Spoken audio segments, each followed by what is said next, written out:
Hi there. I'm a fantasy character. Look at my cool fantasy costume, my cool fantasy jacket. Isn't it amazing? I wonder what it looked like before David retouched it in the Photoshops. Let's take a look at all the wrinkles. The wrinkles are so powerful and the lint is so ugly and hideous. How will we ever solve this problem of the wrinkles?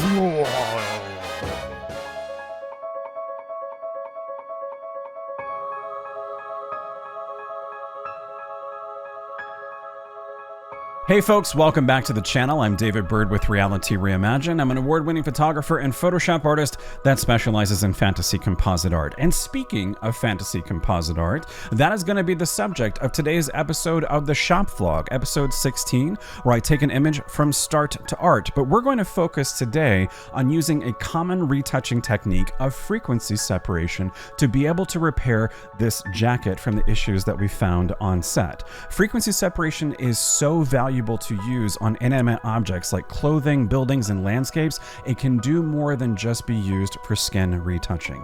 And let me explain what happened. My friend and I, Danielle, we did a photo shoot just recently of this fantasy character. I live in Phoenix, Arizona, and it was 118 degrees that day. And even though we were inside the studio with air conditioning, the air conditioners cannot get the temperature down low enough, so it was 85 degrees inside the studio. We were shooting for over an hour. She was hot in the costume, I was hot, and I did not want to take the time to pull out the steamer and steam the jacket and make it even hotter and then ask her to get back into it. Plus it had lint all over it and I needed a lint roller and it was just a mess, and I said, I'll just fix it in Photoshop.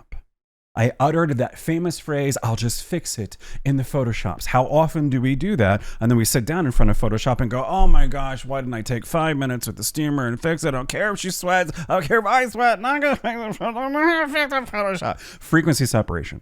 That's how you fix it in Photoshop. And yes, it's probably faster if you just fix it on set and get it right in camera, but frequency separation can save you from that problem. So if you don't want to suffer in the heat, you can sit in the air conditioning of your nice office and use frequency separation to solve all those problems. So that's what we're going to explore today. Without further ado, let's hit episode 16 of the Shop Vlog and let the adventure begin. Introductions, as always, to get us started. This is my wonderful friend Danielle. You've seen her in several videos here on the channel. If you'd like to see more of her amazing artwork, visit the Instagram account at the link below. So to get started with repairing this costume using frequency separation, we need to just simply repair the costume the way we see it in shape first, so that we can get the entire shape where we want it to be, fix a few different little issues that we may see using the clone stamp tool traditionally, before we then populate all the layers for frequency separation itself. So to go into liquify, I'm going to hit Control Shift and the letter X, or Command Shift and the letter X on a Macintosh. And the tool that I prefer to use inside of the liquify dialog is this one, which is the forward warp tool, because it's essentially just something that it's very much like its namesake here, or its icon. It's a finger that's just like, what pixels to go that way. That's kind of how I feel about this tool, the forward warp tool. Now, what I typically do is I have the pressure setting of the forward warp tool always at 10 right here. So the size just depends upon what I need it to be using the left and right bracket keys on the keyboard. The density is always at 50. The rates, I never mess with that. I don't even know what that does. But the pressure is what I always leave at 10, because 10 is a smaller number, so it's less pressure, which means you aren't going to get wild, rapid movement very quickly. But since we need to reshape this costume pretty significantly in certain key areas like the tail here, the shoulder, and so forth, increasing the pressure is key. So I'm going to take it up to, let's say, 50, and that's going to be a lot of movement very quickly, but that's okay because we're looking to do that quick shaping and so forth. We'll just make sure to take our time and be controlling.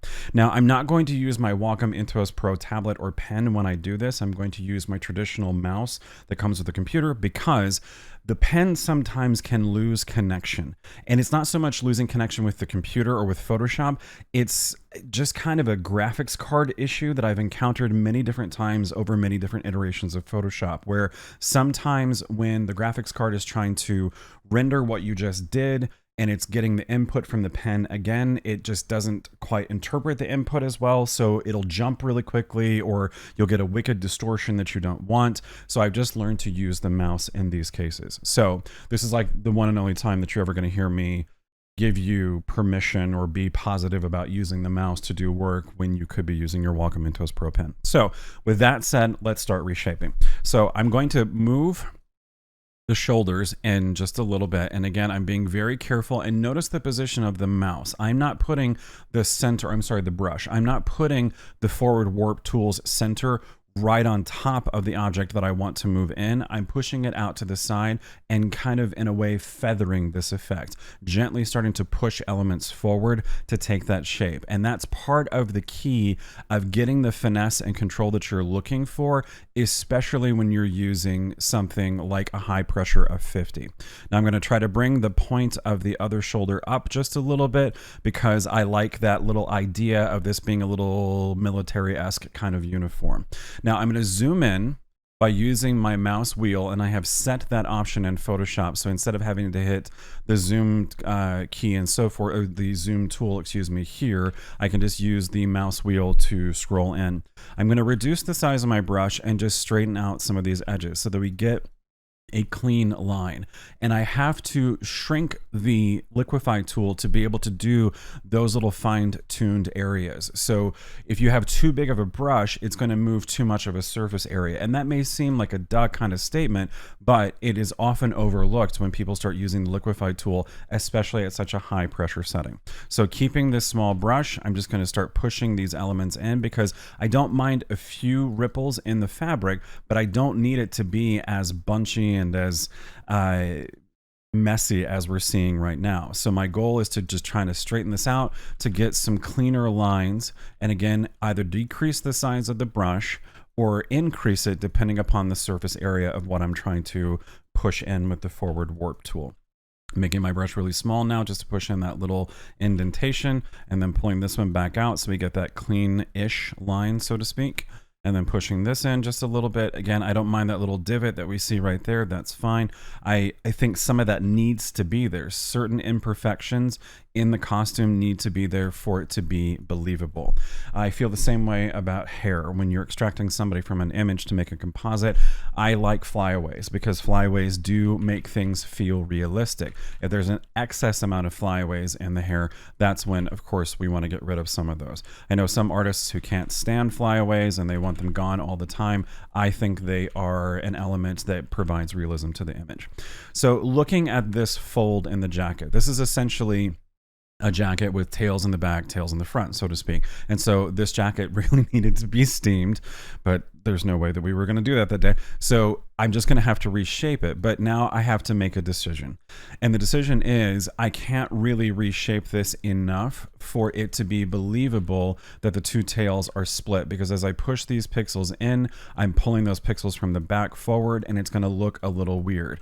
But since I've said that now, and I haven't really done this yet, I'm doing it live for the first time right now as I record this, maybe we actually can. I didn't think the pixels would go that far, and we have some work to do in frequency separation to copy some detail and so forth, but maybe it will. And maybe with some accurate painting, both with the traditional basic brush in Photoshop and the mixer brush, we might be able to get away with this and make folks realize that it's the two tails. I am changing what I was thinking that I was going to do in the first place. And hey, this is something I'm going to keep in the video because this is important. This is why I say to you that you need to learn that bag of tricks in Photoshop. You need to learn why things work in Photoshop, because even me, I've got over 20 years of experience in Photoshop, and I sit down and I could be Mr. Assured Confidence guy that's like, oh, no, there's no way it's possible. No, right? No, I was wrong. And if I can preserve the original nature of this costume, that is even more significant and important. Now, this costume belongs to me. I purchased it. But if Danielle were a cosplayer, and Danielle is a cosplayer actually, but if I'm being hired by her to do a composite, and she's taken the time to curate this costume, create this character, and I go in and just start radically changing the costume, I'm going against her art. I'm going against her expectations. Now, if it's something that we've discussed on set, and she's comfortable with those alterations, then fine, we can proceed forward. And by the way, that is a conversation that I have with most cosplayers when I work with them. I make sure that they understand I may need to make some alterations to the costume as far as painting is concerned to clean up some of the lines and so forth. And 99.9% of the time, the cosplayers understand and will agree with me because they're wearing costumes like, let's say, a Superman cosplayer, where the sleeve of the uniform will have little ripples and bunches in it that they don't want. I tell them, don't worry about that on set. I can take care of that if you don't mind that I alter the costume. And I make sure that they know too that they will see a proof of the work of the retouch before I then go on to the final artwork so they can approve that stage. That gives them the confidence and the assuredness that they know you care about their work, their artistry, and in a way, a reflection of your own artwork. You care about that as well and take pride in it. So in this case, I can keep the costume as close to what it was meant to be, and that's a good thing. So in this case, I'm pleased that I was wrong. So let's go ahead and push the shape of this out now just a little bit more, because again, I'm looking to get some of the flare of the curve. Now again, I'm keeping my brush really big, and what's happening here is what I was just talking about a moment ago. Because the brush was so big, this little indentation in the center, see if I can find a better tool here, the little indentation is pushing in further than I want it to be. I want to have this be a more clean line, so I've got to reduce the size of the brush and then zoom in and just do this little fine-tuned work. And it doesn't have to be an absolute perfect curve. The more imperfections you can throw into the overall shape that are minor, the more that it's going to feel realistic and look realistic and not feel like it was fake and made up. So I'm looking at the rest of the costume. I think everything is okay. This little bit here is from the sleeve. We can push that in and just clean up this line, pull this little divot out just a little bit more to straighten up that line. I don't mind that little ripple there. I think that's okay. This section through here at her rib cage and her torso, there's a lot of material that's bunched up there, but I believe by using frequency separation with some painting and the mixer brush, all of that's going to go away, and I don't really think we need to work with this too much. I am going to push the excess fabric that's dipping over the belt. I'm going to push that up just a little bit, because my hope is when we start painting through here, we can make it look like this fabric, which is perfectly taut, tight, and then under the belt, and then drips down onto her hips and continues down with that flow. So I think the overall shape looks pretty good. I'm gonna push this one in just a little bit that's on her leg. There we go, just so we get a little bit more of a clean line. And then for her hair, I'm gonna push this in just a little bit too. This is kind of a unrelated quick tip, but this is a great way to minimize flyaways if that's something that you don't like in hair before you extract. And then I'm gonna go ahead and give her just a little bit more body in her hair right here and push it out. There's an artist named Nino Batista who is a great retoucher and artist, and he once said at a class that I attended that every woman loves big hair, and I don't know if that's true or not. I think he lives in Texas, and so maybe Texans like big hair.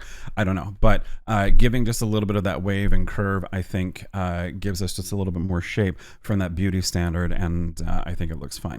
So at this point, everything is good to go. So I'm going to go ahead and hit OK, and then we'll get just a nice quick before and after. This is where we were with the shape of everything, and this is where we are now with reshaping the entire structure of the jacket. So I think the shape looks good. Now let's populate the layers for frequency separation and the full retouch. I'm going to be using the Retouch 4.0 action that is available for you for free to download.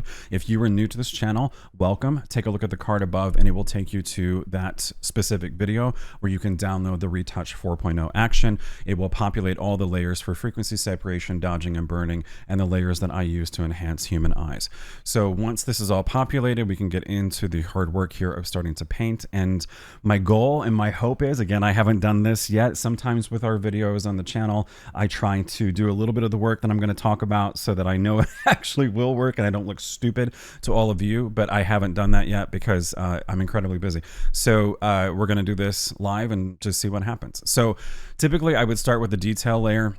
And again, with frequency separation, I of course would start with the face and go through and look for blemishes and things of that nature, then start looking at all the fuzz that's on this costume, because apparently I just don't like lint rollers, and I would start cleaning all of that up. But let's not worry about that. Let's worry about the painting itself. So I'm going to come to the main color layer, and I'm going to turn off the black and white adjustment layer here. That is the helper layer for the details that you would be removing. Now that we're on the main color layer and that the actual icon is selected, I don't want to be on the layer mask, but make sure that I'm on the main icon of this layer. I'm going to start with the mixer brush. So I'm going to hit the letter M, which takes me to my mixer brush. Typically, the hotkey by default, the letter M would take you to the marquee tool. And that's interesting. Okay, total side note, and I'm going to leave this into the video. I have a love-hate relationship with Adobe. I'm not sponsored by them. I doubt I ever will be. I doubt I will ever be a cool kid for Adobe. I love their programs, but boy, do I hate some of their business practices. I just got done updating Photoshop before I started recording this, and they have a really, really, really nasty habit of resetting all of your preferences when you do an update to Photoshop. So the hotkey of letter M by default takes you to the marquee tool. I had changed that in my Photoshop to take me to the mixer brush, because during frequency separation, I use the basic brush and the mixer brush hand in hand all the time. Now, if I hit the letter B, that's going to take me to the basic brush here. And if I continue to hit the letter B, it will cycle through till I get to the mixer brush. That's a lot of keystrokes that I have to do. I just want to be able to hit B or M to switch back and forth between the basic brush and the mixer brush. But since I just updated Photoshop and Adobe, for some reason, I'm sure they had a good one, but it's incredibly frustrating, they reset all of my preferences. So at least the hotkeys are concerned. So bonus tip, now you're going to learn how to change the hotkeys. So if we come up to Edit and down to Keyboard Shortcuts, this is going to pull up this dialog. First, we're going to select Shortcuts for Tools. You can also select the shortcuts for application menus, panel menus, and task spaces. We want to be on Tools, and so we can see all of the different tools that we have available. You can see the letter M here is now associated to the marquee tool. If I scroll down until I see the letter B, here we go, the mixer brush tool, I'm going to click and then hit the letter M and then say Accept. And now if I scroll back up to the marquee tool here has the letter M still associated to it, which is going to cause a conflict. So I'm going to click on this one and say delete shortcut, and click on the other one and say delete shortcut. So now there is no letter associated to the marquee tool. I do use the marquee tool, but not as frequently as I use the mixer brush. So I don't mind having to actually navigate up to the marquee tool icon on the tool palette window to use it when I need to. So that since I've cleared the letter M, and the only instance now should be here for the mixer brush, hit OK. And now when I hit the letter M, it's going to switch to the mixer brush. If I hit the letter B, it goes back to the basic brush. Letter M, don't know why Photoshop and Adobe likes to just every now and then be like, your preferences are stupid. We shall change them. I'm sure they had a good reason for some stupid coding thing, but whatever. Letting it go. Anyway, so now let's start with the mixer brush. I have changed some of my preferences with the mixer brush because I spent some more time just testing and working with it. And right now, typically this would be set to custom, and my settings for wet, load, and mix would be all 30%. The flow is what I consistently change. I've actually went to the word moist. And I know that some people out there don't like that word. I don't have a problem with that word, and I find it funny that people do, but I get it. There's certain words that are just gross to people. Like, people either hate cilantro or love cilantro. I love cilantro, and I feel sorry for people who hate cilantro. But mustard, I'd rather chew broken glass than eat mustard. Like, I hate it. Like, I refuse. Like, if there's only one piece of food left on earth and it has mustard on it, I will just starve to death. Sorry, because it's freaking gross. So if this word was not moist but mustard, then I would call Adobe. I would write them a very strongly worded letter saying, you guys are just silly. But since it's moist, and I don't have a problem with moist, we're going to use moist. Hey, come on. You guys got to laugh when you're on the YouTubes and you're learning the Photoshops. And if you don't, then life is just dull. So switching to moist.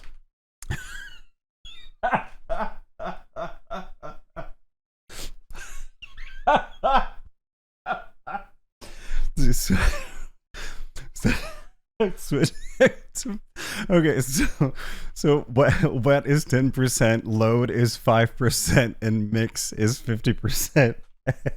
Sorry.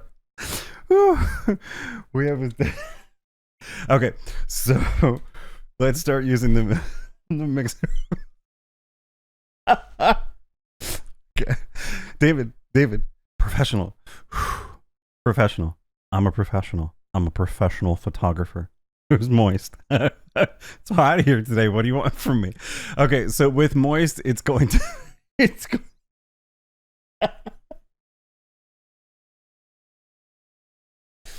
it's going to let the brush move more of the color information more quickly, and that is key. That's part of this setting for the brush. I don't even want to say the other presets because now I'm turning into a 12-year-old. Oh boy. Here we go. So the other preset groups are either dry, wet, or very wet.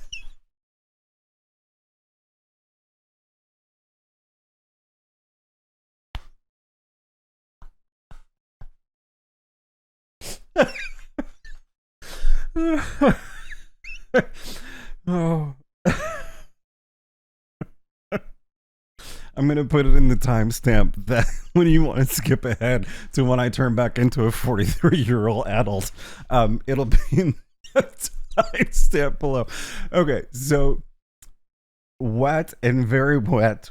The mixer brush will move the detail even faster, but it is a lot of mixture that happens. So a key part of the mixer brush is to either select a color itself that you want to use to mix into the existing colors, or let the mixer brush sample a color every time the brush makes contact with the pixels. That's typically what I prefer to do, is the latter, where I let the brush sample colors and we use that as the source paint to move around into the image itself. Now with wet and very wet, it's going to mix colors a lot. But with moist, what I have found is that it moves color a little bit easier. And that's akin to the flow setting, which is ultimately what I would fluctuate all the time in the past. And when I was on a custom setting of 30, 30, and 30 for wet, load, and mix, the flow is the thing that I would change all the time. You increase the flow to go even higher than 10%, let's say 30 or 40, you're going to move the paint really fast and really quickly.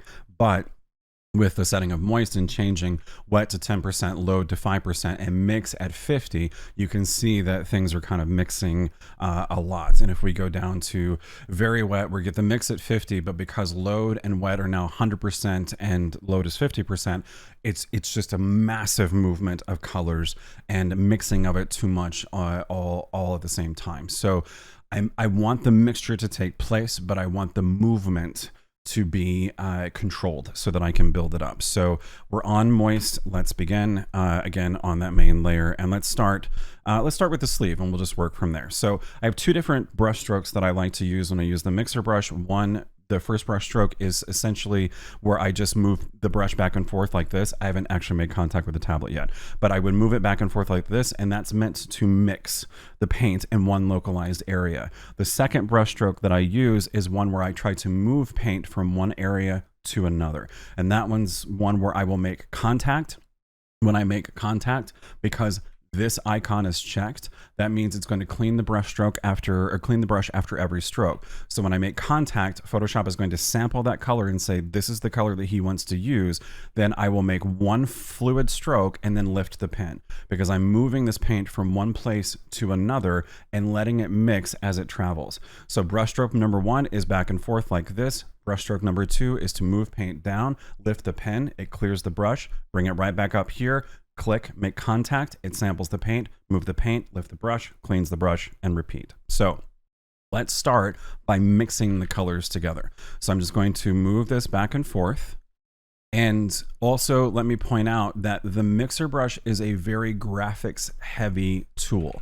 So if you do not have a really strong graphics card, that's okay. You can still use the mixer brush, but it is my strongest recommendation that if you have anything else in your computer running, like YouTube in the background, or watching this tutorial, or other things that utilizes your video card, it can slow down the processing of what's going to happen. So as you continue to do big strokes and so forth with the mixer brush, then you may see a delay where it takes some time for it to actually catch up.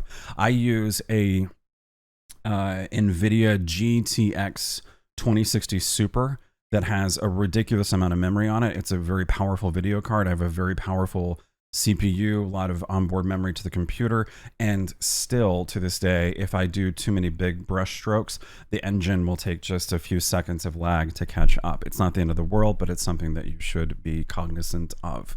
So again, now I'm just kind of doing that brush stroke number one, but it's been in bigger areas. All I want to do is just mix some of these colors.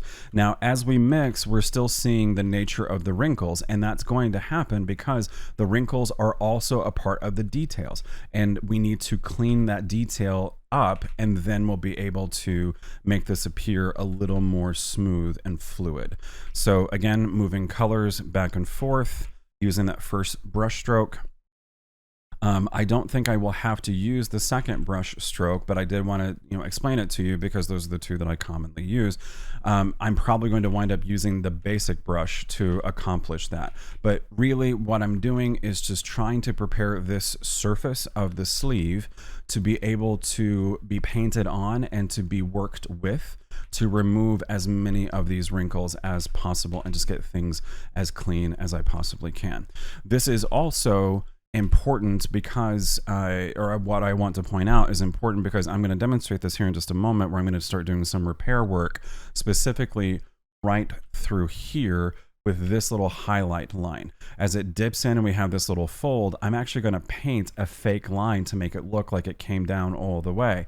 And I can sample this color and use this existing paint, even though I've done the mixer brush on this, because with my action, I have a backup copy of the color layer here. This is the original one. So if I turn off this one, we can see all that original color. That will give me the opportunity to come in and sample this original highlight red, and then use that with the basic brush to paint in those fake highlights. So that's one of the strengths of this action, and why I did that ultimately with the action having these backups, so that if you need to use that as source information for painting, you have those original colors there.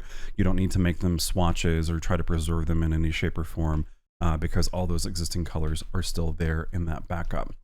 Now I'm going through the rest of the sleeve up here just to try to smooth things over just a little bit, doing the same thing down through here. We have some of the ribbing that we can see, the folds in the way this was made. That's something that, again, as we scroll down, if we want to get rid of this fold in the material, this ribbing here should flow and match up if it was taut and tight. So depending upon how prevalent this can be seen, we can either try to mimic it and paint it in and repair it, or we can just retouch this out in the details and treat the stitching as if it were a blemish, so to speak.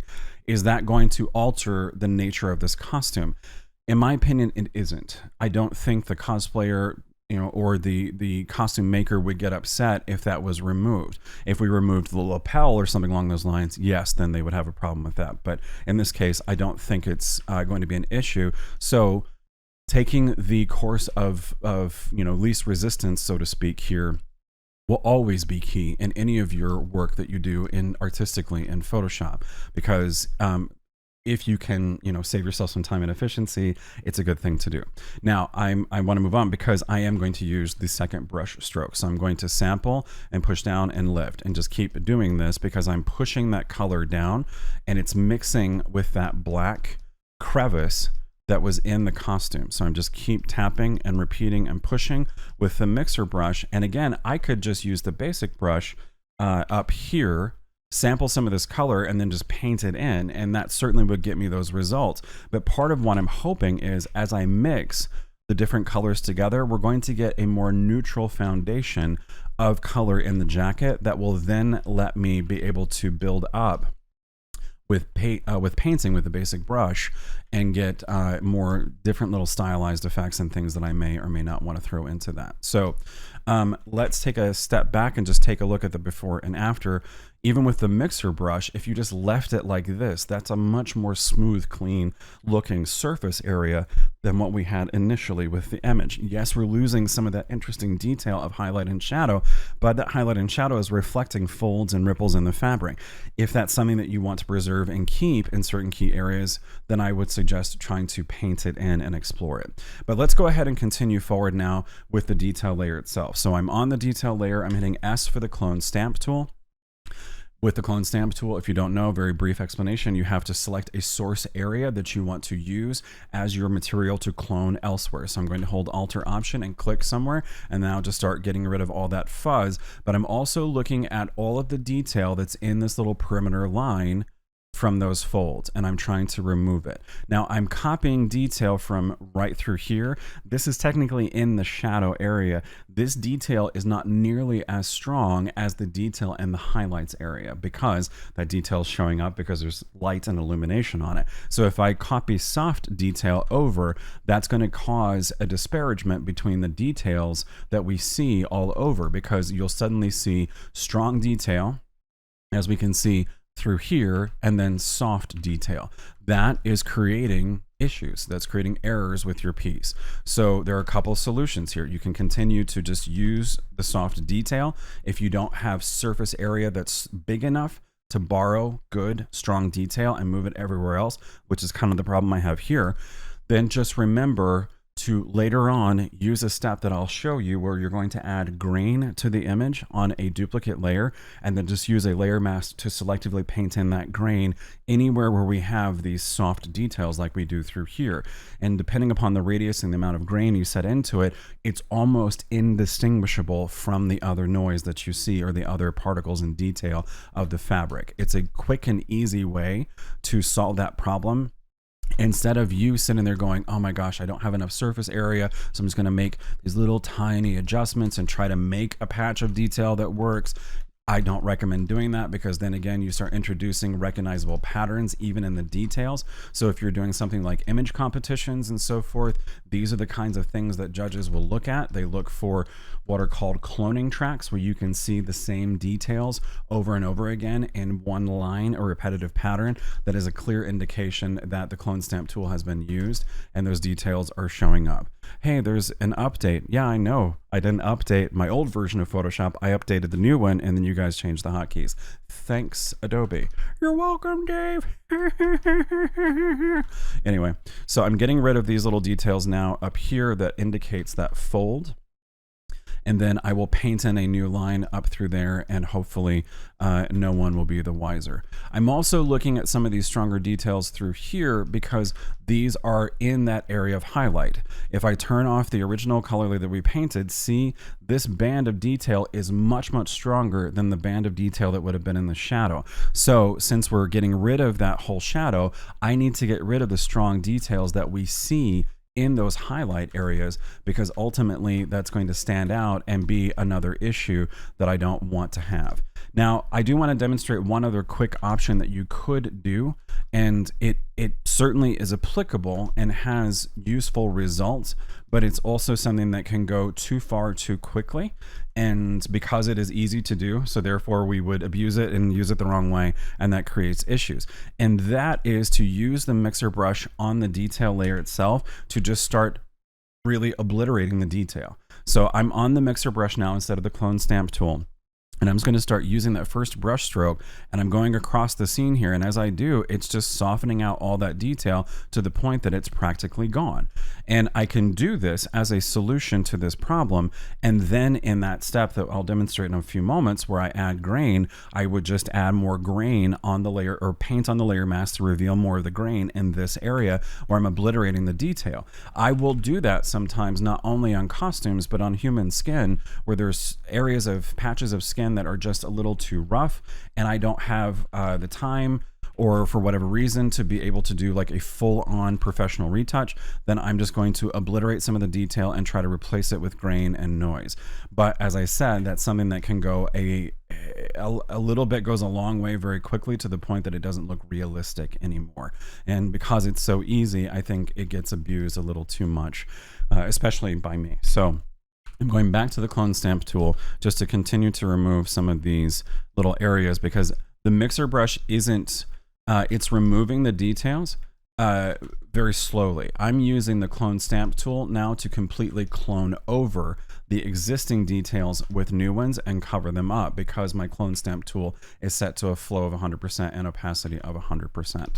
So I'm just using the clone stamp tool now to just continue to get rid of any of these telltale little bits and pieces of data, like that one right there, that curve. We're getting rid of all of that, and through these little shadowy areas right through there. Now that we've gotten rid of the details, now we need to go back in and start painting and doing traditional painting to kind of clean all this up. So that's where these blank layers are going to come into play. Now, I typically use paint number 1. It says Skin Retouch in my action. Paint number 2 says DB Foundation. I don't use the DB Foundation as much. It means Dodging and Burning Foundation.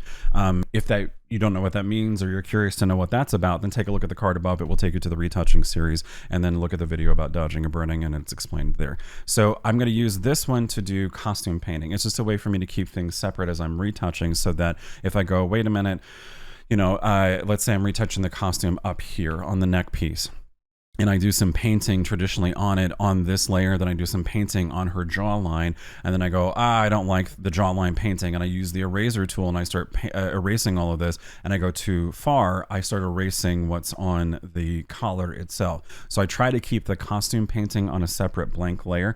You can make your own blank layer. You can make as many as you want and keep it organized as you wish. Just make sure the blank layer is below the detail layer, but above the main color layer. So you're painting and covering that up as you go. So on this layer, I'm going to hit B for the basic brush. Now, a couple of things I want to point out really quickly with the basic brush. First, I'm going to go to the eyedropper tool, because I'm going to be using the eyedropper tool as a default to sample colors and use that as paint. So I want to make sure the eyedropper tool is set to a high average of sampling. By default, the eyedropper tool will be set to point sample, where it's literally going to pick one specific pixel point, like that. It's going to pick this one square as a point sample of color. That is not an accurate representation of the existing colors that can be in the scene. So if you go to like a 3x3, 5x5, or even 11x11, that's going to give you a more accurate sampling of existing colors around that scene. When I work on costumes, I generally am at either the 5x5 or 11x11. When I'm working on skin, it's either 3x3 or 5x5. So I'm going to go to 11x11 today and make these samples. So now going back to the basic brush by hitting the letter B for brush. If I hold Alt or Option while I'm on the basic brush, it will default to the eyedropper tool so I can sample these colors. So I'm going to click and sample. It changed my foreground color to that dark tone. Now I'm on the basic brush and I can start painting. Right now my opacity is set to 100%, my flow is set to 10% for the brush. I'm going to reduce my flow to 1%, because when I do painting like this, I want to be able to build it up and structure it as I need to. Now, for purposes of video today, I'm probably going to change back to like 5% so that it goes a little bit faster, because 1% takes a little bit of time, but I prefer that level of control.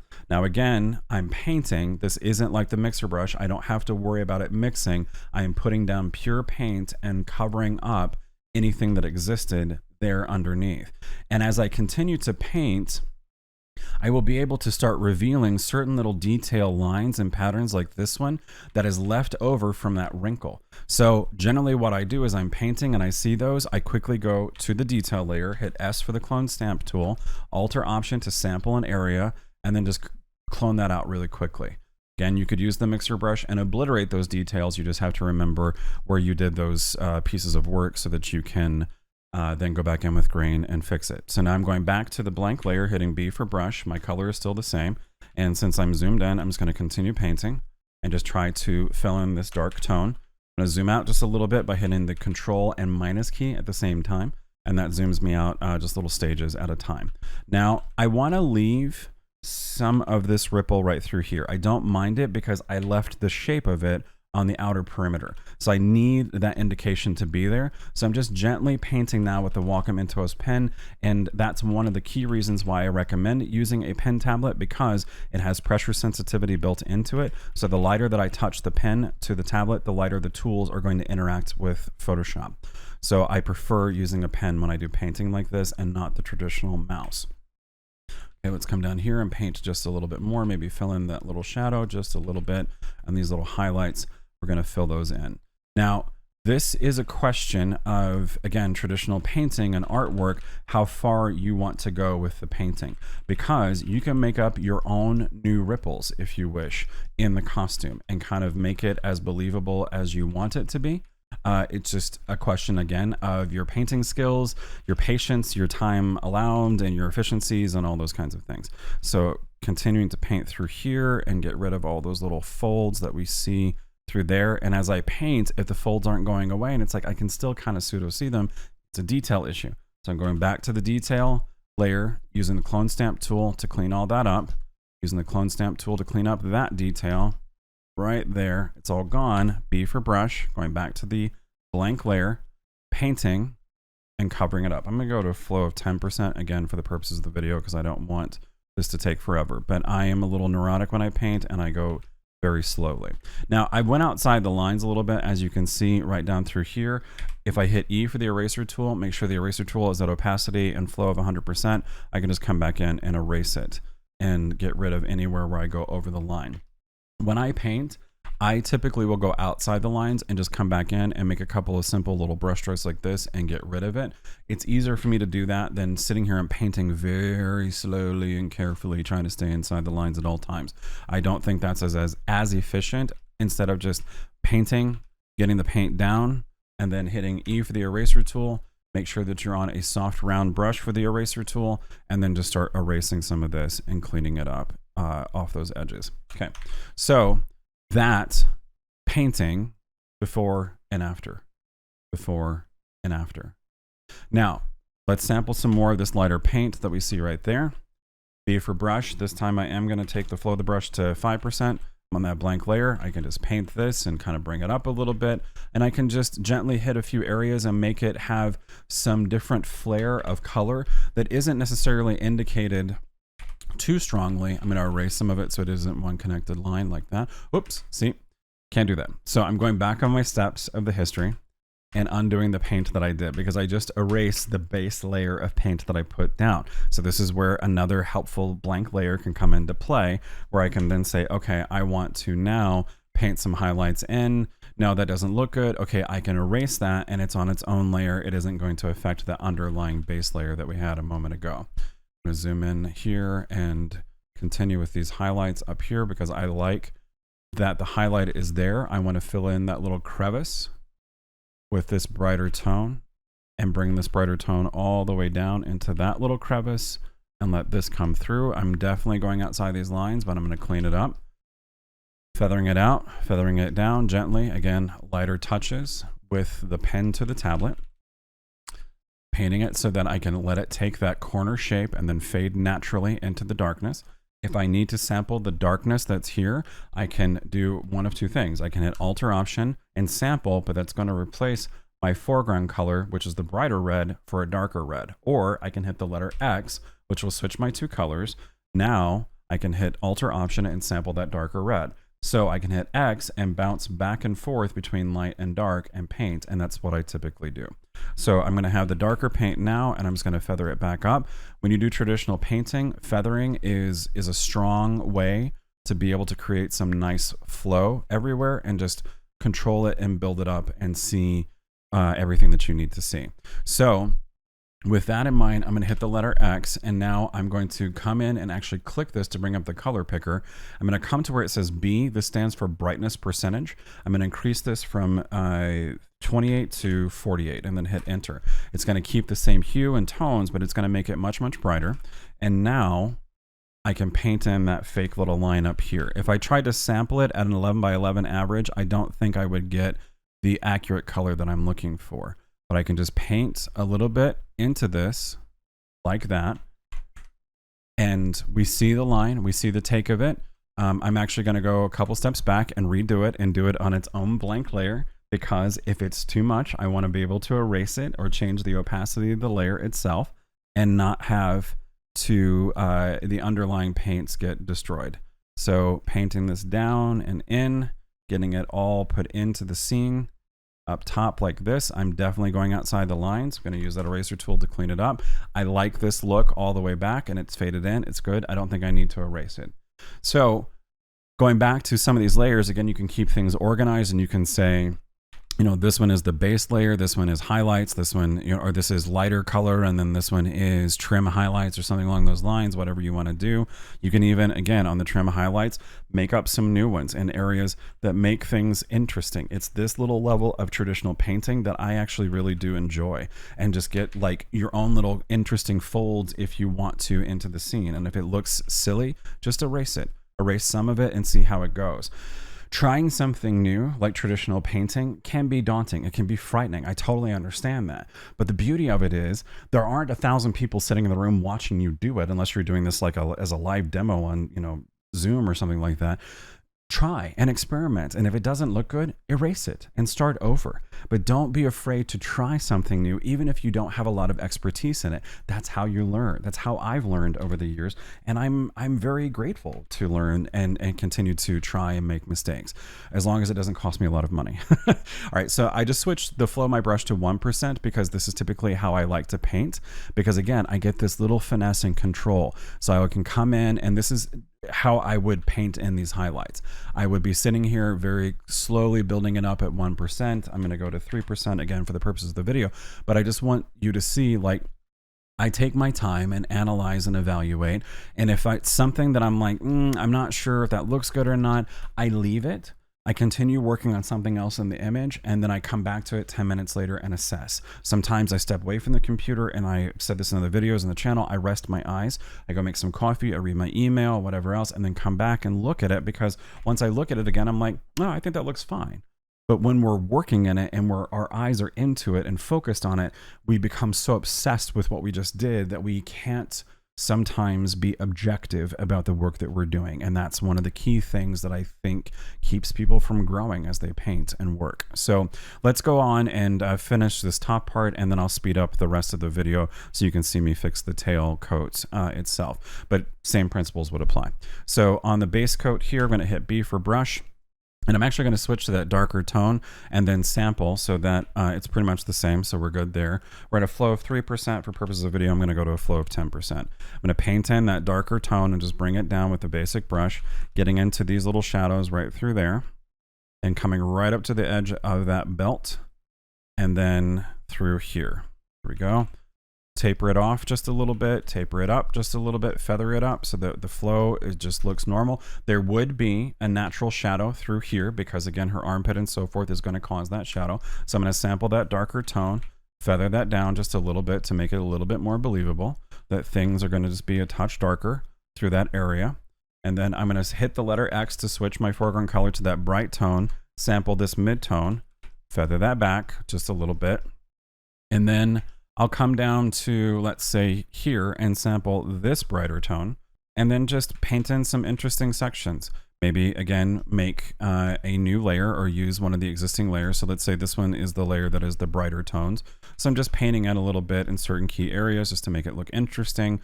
And then I could paint in, you know, a strong highlight somewhere if I wanted to, but with the lighting and so forth, that doesn't make sense because the lighting in this case, the hottest, strongest light is behind the model, rimming her, and this is a fill light. As I process the image in Adobe Camera Raw, I increase the overall fill light of the shadows significantly to bring out just more details on this side of her face. But to be technically accurate for the highlights, they should be coming from behind the subject. There wouldn't be one in the front of her.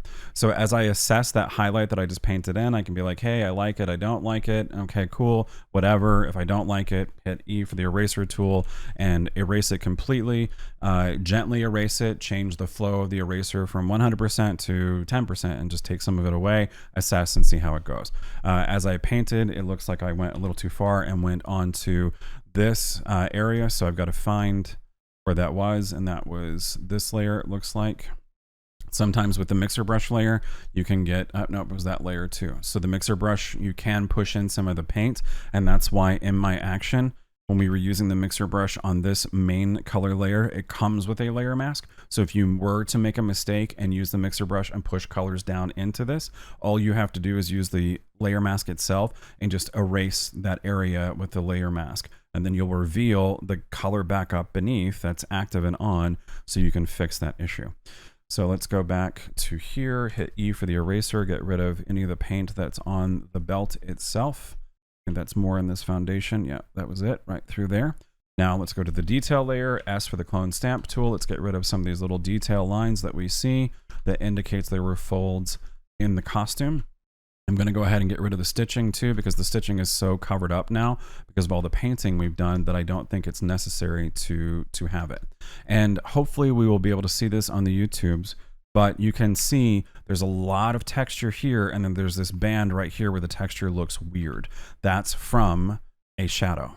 So ultimately, as we painted and so forth over that shadow, there just wasn't detail in this original part of the image. So that's where that grain option is going to come into play to help you out and fix all of that. But the key that you need to pay attention to is while you're in frequency separation with those layers, blend the perimeter together. And such a small little area like this, I'm just going to borrow the details that are nearby and just clone it in, because it's such a small little section. I'd rather just use some original detail and fix that here at this step than worrying about the grain solution that we will do in a few moments. So I'm getting rid of all this lint, stray hairs. My gosh, you know, as I said at the top, you've got to get things right on set as much as you can. But sometimes when, you know, Dante's Inferno is going on outside in Phoenix and you don't have that option, or you don't want to take that option, yeah, knowing how to fix it in Photoshop is key. But I do strongly recommend, if you can fix things on set, do it, because the famous phrase of fixing things in Photoshop will always get you into trouble. Okay, getting rid of some of these little details through here, a little bit more, just cleaning that up, and I think that looks good. Control or Command and the number 0 to zoom all the way back out. Now, keep in mind this may look a little bit soft compared to the rest of the image. We're going to have to work on the image in certain other areas to smooth all this together. But this is one stage of the process. As we continue to go through the artistic enhancement of this image, we're going to be adding grain, we're going to be adding sharpness to this, and textures potentially, and so forth. Those things are going to build up on this to make it look even further realistic and more real. So don't get discouraged at this step. Just understand this is one systemic step in the entire process of the art making. We are preparing a solid, clean foundation, and then we can look at it and say it looks too soft, and problem solve in Photoshop, as I've talked about in other videos. What can we do to add more texture to this? Whether we bring an actual texture layer into it, we add noise to it, grain, we sharpen it, all kinds of things that we can do to explore. So you get the basic premise of what I'm going to do. Now I'm going to go ahead and repair the rest of the jacket and speed all of this up. I probably won't show you the entire part of this. I'm not keeping any secrets from you or anything that's hidden. It's just the same thing. It just can get monotonous. So sit back, relax, enjoy the music, and I'll see you in a few.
And we're complete and finished with the painting thus far. So let's take a look at what we've done. Of course, let's say all of this is going to get put into a group really quickly so that we can do a nice before and after. So this is the painted job. This is where we started. After and before. Now, this, of course, needs those elements of adding some extra textures and the sharpening and so forth, in my opinion, to kind of make it all believable, because it does look just a little too perfect. So let's demonstrate all of that, but I would typically still go through the rest of the retouch process of doing dodging and burning, enhancing the eyes and so forth, and I will be doing that to this image so that we can get to that final piece of art that you've already seen. So, but I'm going to go ahead and flatten all of this now so that we can continue forward with the tutorial and get us to a place where Photoshop is not cooperating. Hello, Photoshop. Okay. It reset all of my hotkeys, including the F keys. I've said this in previous videos on the channel, all the F keys on my keyboard I've associated to different basic functions inside of Photoshop. And thank you, Adobe. When you go in and you're like, you know, your preferences mean nothing to us.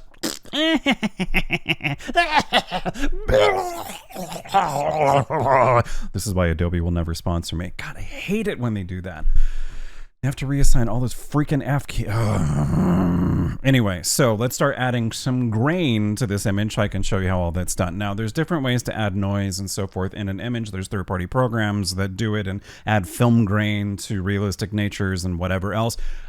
Those things are fine. I've utilized some of those over the years, and ultimately, I just like using the grain that's found in Adobe Camera Raw. Unfortunately, it's not a filter inside of Photoshop. You have to go to ACR to do it. So I'm going to duplicate this layer by hitting Control or Command and the letter J, and then hit Control Shift and A or Command Shift and A on a Macintosh, and that will take you into Adobe Camera Raw and use it as a filter.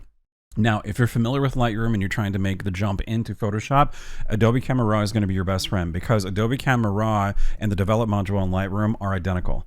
They're exactly the same thing, and the Develop module was built off of the infrastructure of Adobe Camera Raw. So if we come down to the base here where it says Effects, this is where we're going to be able to add grain. Now I'm going to zoom in, and unfortunately, we're going to see grain added everywhere in the scene. We won't be able to get the opportunity to see how it realistically will look as we use a layer mask. So I'm zooming in just to see the overall quality of it, but areas where we have a lot of strong texture already, it's going to make that stand out even more. And the reason why I call this out is because it may feel to you like, oh, that looks like it's too much. But keep in mind, we're going to be selectively painting this in areas where we need it to be.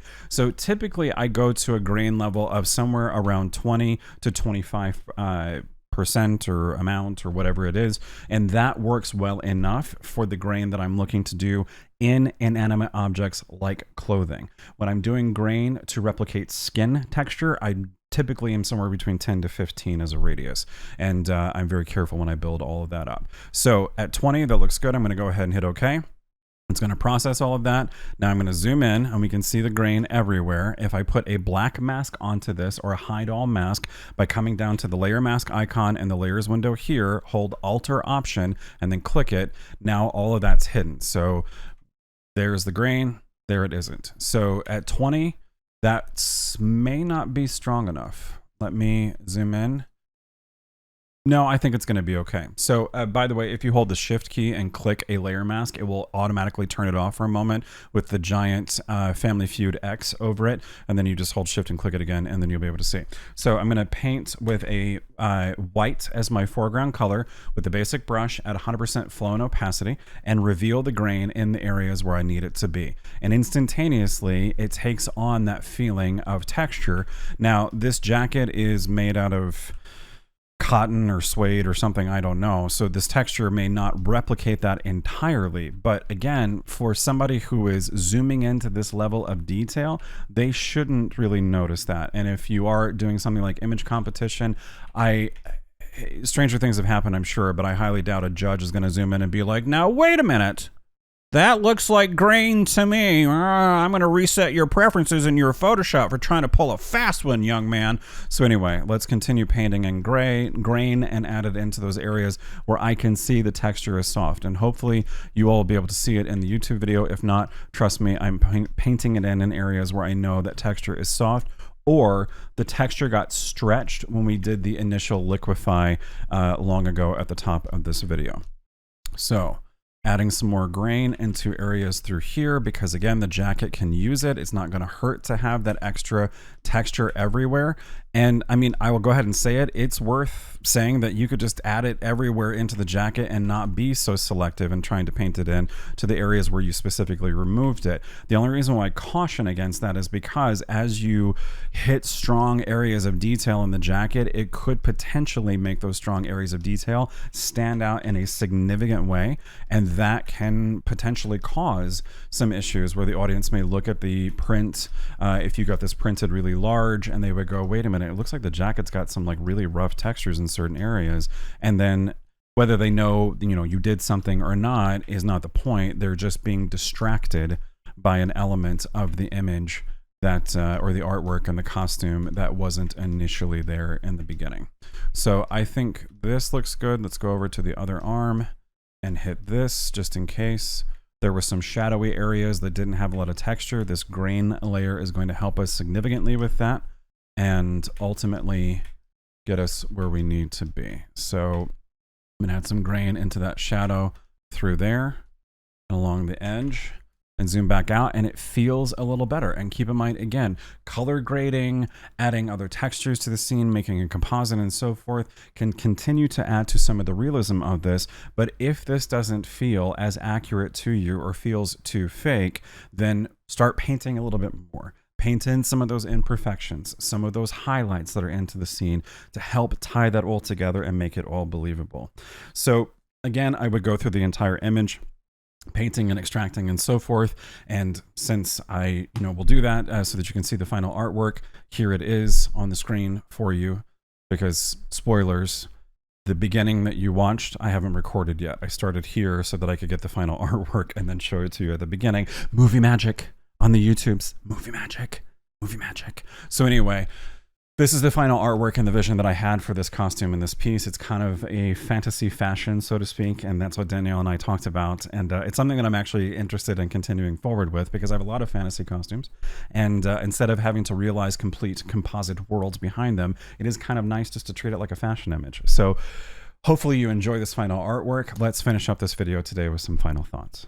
My final thoughts is a little bit of a soapbox, and I want you to be cautious, hear me out, when you learn from people who are teaching you things about Photoshop, including me, because I've heard so many people, famous retouchers, famous artists, that trash frequency separation. They trash people who use it to an extreme like this. And they'll say, oh, they use it too much and they blur too many things and they use tools it was not meant to be used for, and get off my Photoshop lawn. And that just drives me batty. I have never cared for interacting with artists and educators who arrogantly stand on a platform of what they like and what they believe and try to demean others for doing something different. Now, understand the difference. I appreciate educators that say, hey, I like my way of doing something. It works for me. But there are other ways of doing things. You should explore that too, right? I appreciate that standpoint. But when you encounter somebody that says, this is the only way that you should be doing it in the Photoshop and everything else is just silly, that's a waste of time. That's a limitation of an artist that can't go any further than where they are. And quite frankly, they're afraid to try. And I don't think they are always the source to learn from. So be careful in who you follow and exactly all the information you take from them and what you ingrain and say, this is the only way. Try new things. Learn why things work in Photoshop and experiment, because I promise you, if you give yourself just an inch, a shred of confidence as you try, you're going to build skills that are going to lead you to the artwork that you seek, that you deserve, that you have inside of you, and you can do it. But it's frightening. It's scary. Everything in life that's worth having is. I know that to be true right now. I'm facing some struggles in my business. I'm about to make a commitment, a very big financial commitment that I'm terrified about. But if I don't take this step, all of these ideas and dreams that I have simply cannot exist unless I go through the desert and go through the fear and emerge on the other side successful. If you like the content you found in this video, please give the video a like and consider subscribing to the channel because new content debuts each week in photography and Photoshop education. When you subscribe, make sure to hit the bell icon so you'll be notified of that new content when you return to the YouTubes. Thanks for watching today, and until next time, I'll see you out there in the world of Photoshop.